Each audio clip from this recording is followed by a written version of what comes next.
प्रदेश के शांतिपूर्ण और सौहार्दपूर्ण माहौल को आपस में ही लड़ाने का काम किया। पहले जाति जाति को लड़ाया, फिर वर्ग,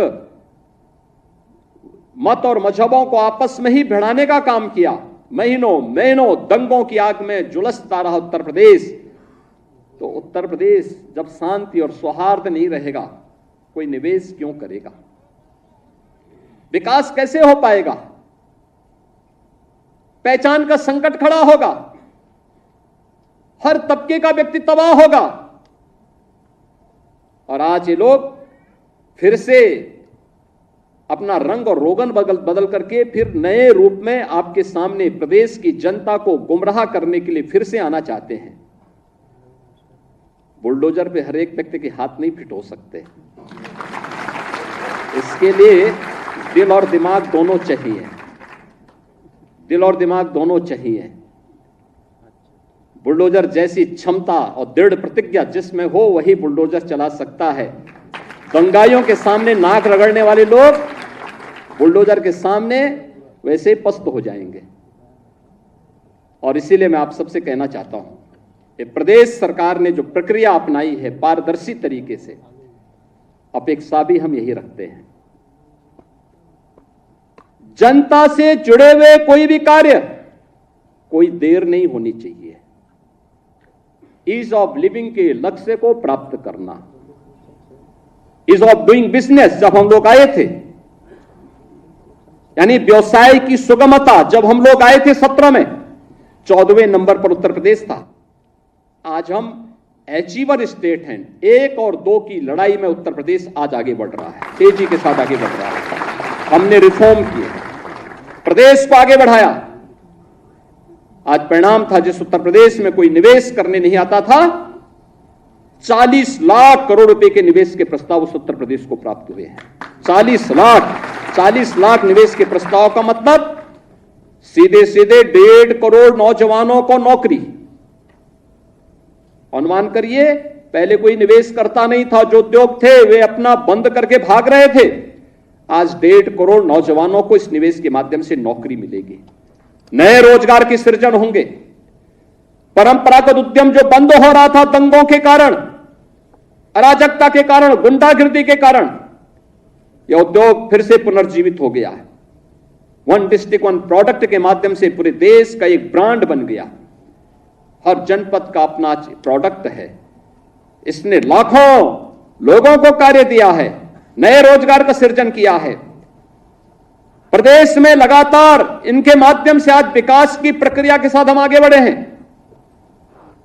कनेक्टिविटी बेहतर हुई है, एक्सप्रेसवे के रूप में, इंटर स्टेट कनेक्टिविटी के रूप में जनपद मुख्यालयों को 4 लेन के साथ जोड़ा गया है। यह वही प्रदेश है जिसमें वेतन देने के लिए पैसा नहीं था। आज हम रेवेन्यू सरप्लस स्टेट के रूप में देश के सामने है। सबसे बड़ी आबादी है, वेतन की कोई समस्या नहीं, भत्तों की कोई समस्या नहीं, विकास के लिए किसी भी पैसे की किसी प्रकार की कोई कमी नहीं है। हम सड़क भी बना रहे हैं, बिजली भी पहुंचा रहे हैं, जनता के लोक कल्याणकारी कार्यक्रम को भी आगे बढ़ा रहे हैं। 1 करोड़ परिवार तो ऐसे हैं जिनको 12,000 रुपए सालाना पेंशन की सुविधा डबल इंजन की सरकार प्रदान कर रही है। ये तभी कर पा रहे हैं जब प्रदेश के पास पैसा है। भीख मांग के दान नहीं दिया जाता है, ये जब क्षमता है तब सरकार इसको कर पा रही है। कन्या सुमंगला योजना के माध्यम से बेटी के जन्म लेने से लेकर के स्नातक तक की पढ़ाई के लिए 25,000 रुपए सरकार उपलब्ध करवा रही है। इसलिए क्योंकि प्रदेश के पास पैसा है। सामूहिक विवाह योजना के माध्यम से बेटी की शादी के लिए प्रदेश सरकार पैसा उपलब्ध करवा रही है, बिना भेदभाव के उपलब्ध करवा रही है। इसलिए क्योंकि प्रदेश के पास पैसा है। हम लोग अनुसूचित जाति, जनजाति, पिछड़ी जाति, दिव्यांगजन, इन सभी को स्कॉलरशिप उपलब्ध करा रहे हैं और पहले की तुलना में कई ज्यादा उपलब्ध करा रहे हैं। इसलिए क्योंकि प्रदेश के पास पैसा है और इस पैसे का उपयोग करते हुए हम लोग आज प्रदेशवासियों को लगातार उनके जीवन में परिवर्तन लाने का काम कर रहे हैं।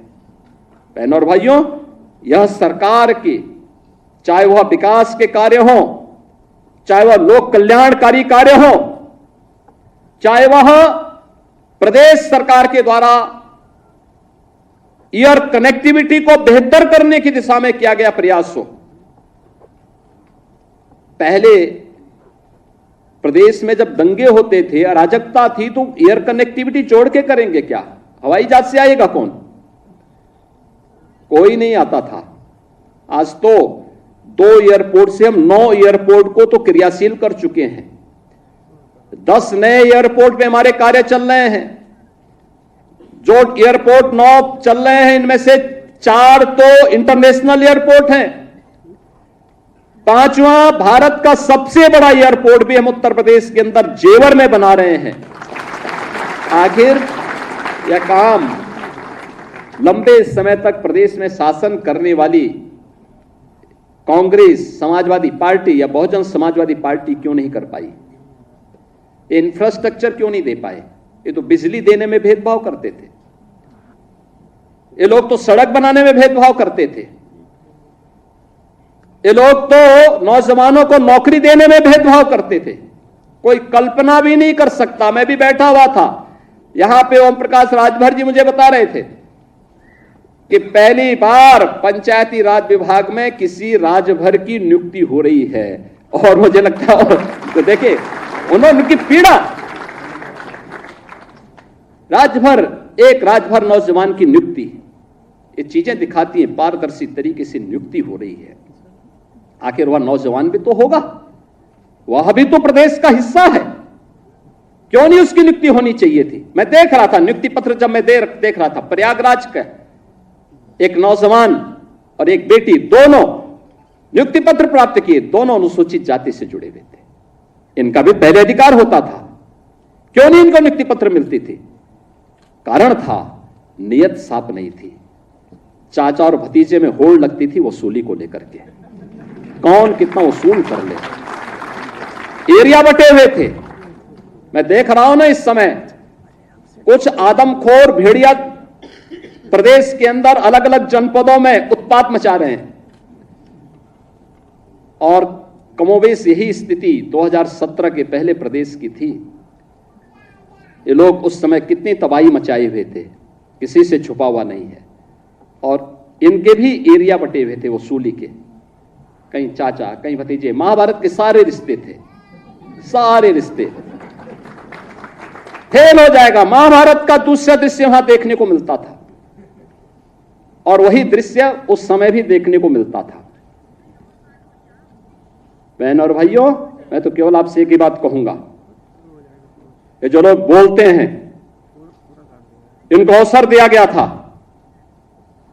जब उन्होंने नहीं किया है, और जब इन्हें अवसर मिला है कि वो लूट खसोट किए हैं, तो इनको फिर से ये लोग कुछ भी बोले, कभी विश्वास करने की आवश्यकता नहीं। ये लोग बोलते रहेंगे, क्योंकि इनके पास अब बोलने के सिवाय कुछ भी नहीं बचा हुआ है। जनता इनको देख चुकी है, इनका की गुंडागिर्दी देख चुकी है, इनकी अराजकता देख चुकी है, इनके द्वारा किए जाने वाले अमर्यादित आचरण को देख चुकी है। हमें सावधान होकर के केवल एक लक्ष्य होकर के कार्य करना है, और लक्ष्य है जिस विभाग में हम नियुक्ति पत्र प्राप्त कर रहे हैं, उस विभाग को सर्वोत्तम विभाग के रूप में स्थापित करना। आप अगर अपने कर्तव्य का ईमानदारी पूर्वक निर्वहन कर रहे हैं, तो आपके द्वारा किया जाने वाले प्रयास उत्तर प्रदेश को देश की नंबर 1 की अर्थव्यवस्था बनाएगा, और उत्तर प्रदेश देश की नंबर 1 की अर्थव्यवस्था बन जाएगा। तो बहनों और भाइयों, कोई कारण नहीं कि प्रधानमंत्री मोदी जी का जो विजन है 2047 में भारत को विकसित भारत के रूप में स्थापित करना, तो विकसित भारत की संकल्पना को साकार करने में आपकी भी भूमिका होगी। आपका भी नागरिक कर्तव्य के रूप में आप भी अपने दायित्व का निर्वहन कर पाएंगे। और कौन ऐसा दुर्भाग्यशाली भारतीय होगा जो अपने देश को विकसित नहीं चाहता होगा? अगर कोई भारत को विकसित होने के लिए होने में उसको कोई गुरेज है, कोई संकोच है, तो उसको फिर भारतीय होने का अधिकारी भी वह नहीं है, अगर किसी को अपने देश के विकसित होने में भी खुशी की अनुभूति न होती हो तो। और इसलिए विकसित भारत की संकल्पना को साकार करने के लिए हम सबको प्राणपण से जुटना है। और इसके लिए जिस शुचितापूर्ण, ईमानदारीपूर्ण, निष्पक्ष तरीके से नियुक्ति की प्रक्रिया के साथ आज आपको जोड़ा जा रहा है, इसी निष्पक्ष तरीके से आप भी अपने जीवन काल में कार्य करेंगे, क्योंकि आपको 25 से 35 वर्ष तक शासन के अलग अलग विभागों में कार्य करने का अवसर प्राप्त होगा। और उन 30 से 35 वर्षों का जो आपके जीवन का कार्यकाल होगा, वह इस बात पर निर्भर करेगा कि आपने कितनी निष्ठा के साथ, कितनी त्वरित गति के साथ अपने कार्यों का निर्वहन किया है। और जब आप 30-35 वर्ष के बाद अपनी सेवा में निवृत्त होंगे, तब तक हमारा देश एक विकसित भारत के रूप में स्थापित होगा। विकसित भारत जिसमें भारत की हर नागरिक के चेहरे पर खुशहाली होगी, सीमाएं सुदृढ़ और भी सुदृढ़ होंगी, भारत दुनिया का नेतृत्व कर रहा होगा। उस विकसित भारत की संकल्पना के लिए समर्पित भाव के साथ हम सबको कार्य करना है।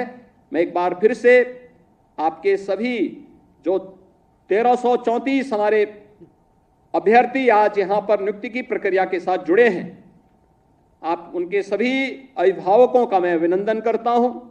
उनके सपने साकार हो रहे हैं। अधीनस्थ सेवा चयन आयोग ने इस प्रक्रिया के माध्यम से, पारदर्शी नियुक्ति की प्रक्रिया के माध्यम से उन्हें नियुक्ति पत्र वितरित किया है, ये वितरण किया जा रहा है। सभी सफल अभ्यर्थियों को मैं हृदय से बधाई देता हूं। अधीनस्थ सेवा चयन आयोग के सभी अधिकारियों को भी हृदय से धन्यवाद देते हुए आप सबके प्रति अपनी शुभकामनाएं देता हूं और विश्वास करता हूं कि आप विभाग में सर्वोत्तम करने का प्रयास करेंगे। आप सबके प्रति मेरी शुभकामनाएं। धन्यवाद। जय हिंद।